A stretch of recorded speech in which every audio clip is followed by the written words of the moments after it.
There are winners, and there are losers, and there are people who have not discovered how to win. And all they need is some coaching.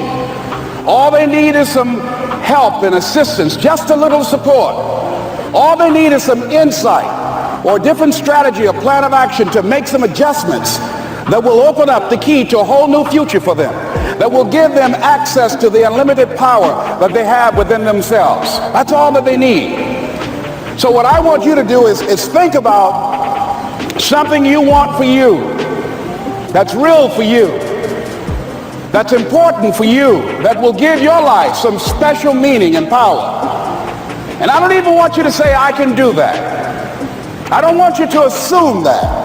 See, 5 years ago when I started out in this area, I would not have been able to make the mental leap that I would be up to where I am right now. I don't want you to begin to just psych yourself out. No. I want you to be able to say something to yourself that will enable you to maintain a level of integrity with yourself. That when you say this, even when you face tremendous setbacks, it will be a benchmark to keep you in the game, to keep you moving forward and experimenting and readjusting your strategy and your plan of action, continuously looking for ways to win. So what is that something?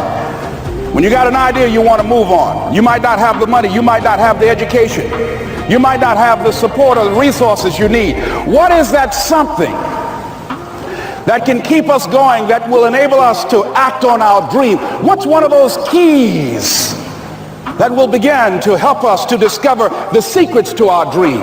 Here's what I want you to repeat after me, please, with power and conviction. Say, it's possible. It's possible. That's all I want you to do when you look at your dream. Just say to yourself every day, it's possible. Just say that every day to yourself, it's possible. Because what does that do? See, it begins to change your belief system. See, the way in which we operate, ladies and gentlemen, it's a manifestation of what we believe, what's possible for us. Whatever you've done up to this point, all that it really is a duplication, it's a reproduction of what you believe subconsciously that you deserve and what's possible for your life. Most people operate out of their personal history, out of their memory, things they've done, things they've experienced, things they've seen, things that they have observed. What I'm suggesting that you operate out of a larger vision of yourself. I want you to see yourself doing what you want to do, experiencing what you want to experience, having what you want to have, doing what it is that gives your life some meaning and value. Operate out of your imagination, not your memory. Because whenever you look at where you want to go, I'm wanting to warn you, you will have some conversation back here after you go through the data that you've experienced in life saying you can't do it. And so what you want to begin to do is ignore that inner conversation. Well, most people, ladies and gentlemen, when something happens to them, what they do is they begin to believe that that's the way it is. That's the way it's always been.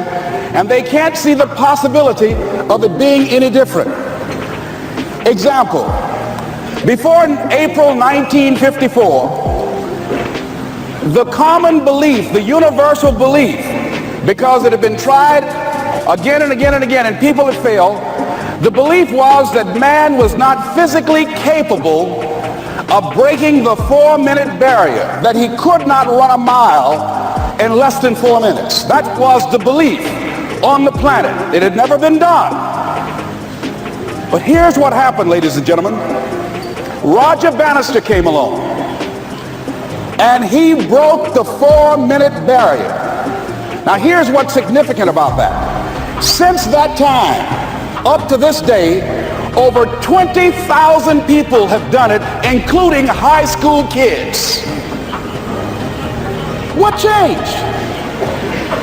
20,000 people, what changed? Here's what happened when they got on the track. They knew it had been done. And because they knew it had been done, there was a new belief about this barrier, about this goal that was unreachable.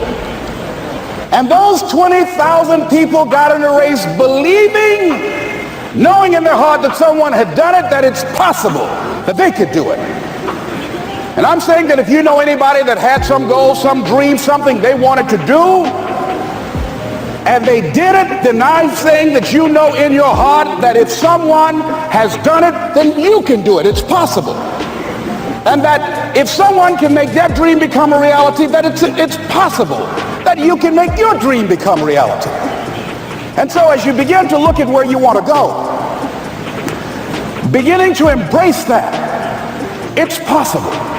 I'm blessed and highly favored. I've got a lot going for me. I got some good stuff in me.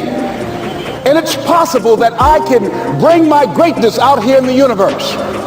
That I can do what I want to do. It's possible I can write my own book. I can have my own business. I can take the trip and travel around the world. It's possible.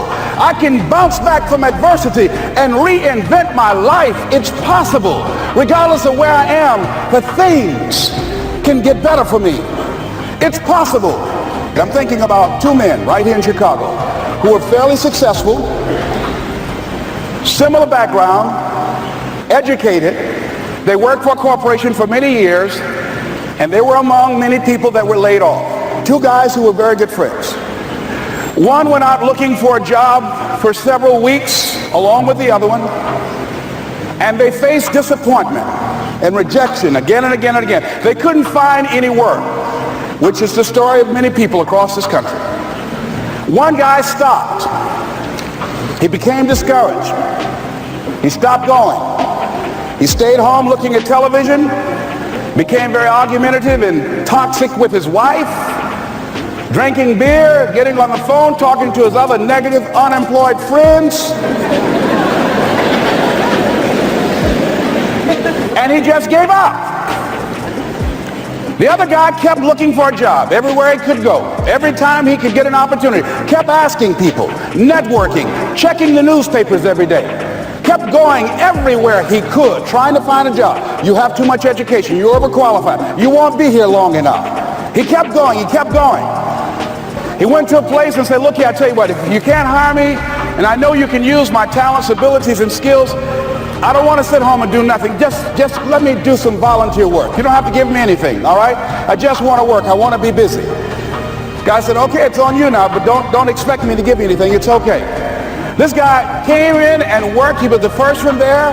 The last one to leave was the best employee there. About 4 weeks later, one of the top managers quit. They were looking for a replacement. Guess who they selected?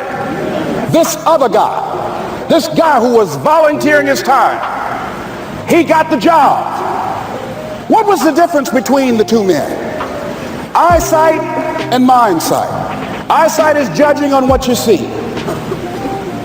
Judging according to appearances. But mindsight is how you interpret what you see. One guy said, it's not possible. It's over. I'm finished. I can't do it. I can't make it. He surrendered. I've faced rejection again and again. I'm not going anymore. There are no jobs out there. But this other guy, he felt that in spite of the no's and rejections, in spite of how bad the economy is, in spite of what the newspapers are saying, that it's possible that somebody somewhere will give me a job. He just kept going, thinking it was possible. And guess what, ladies and gentlemen? That's what we have to do with our dreams.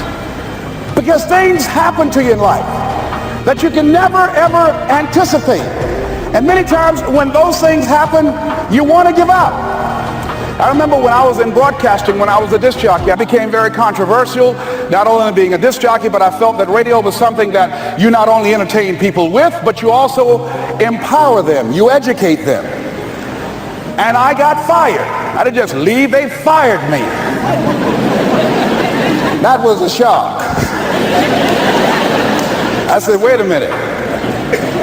They took my microphone. I thought that was who I was. No, ladies and gentlemen, it wasn't. I had to do something else.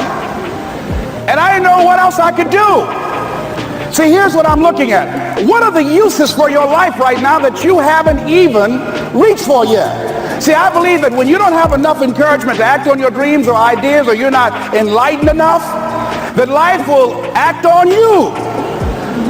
See, life had moved on me and said, Les Brown, you have outgrown this. It's time for you to do something else. Well, I wasn't enlightened enough. organized some disc jockeys and got my job back.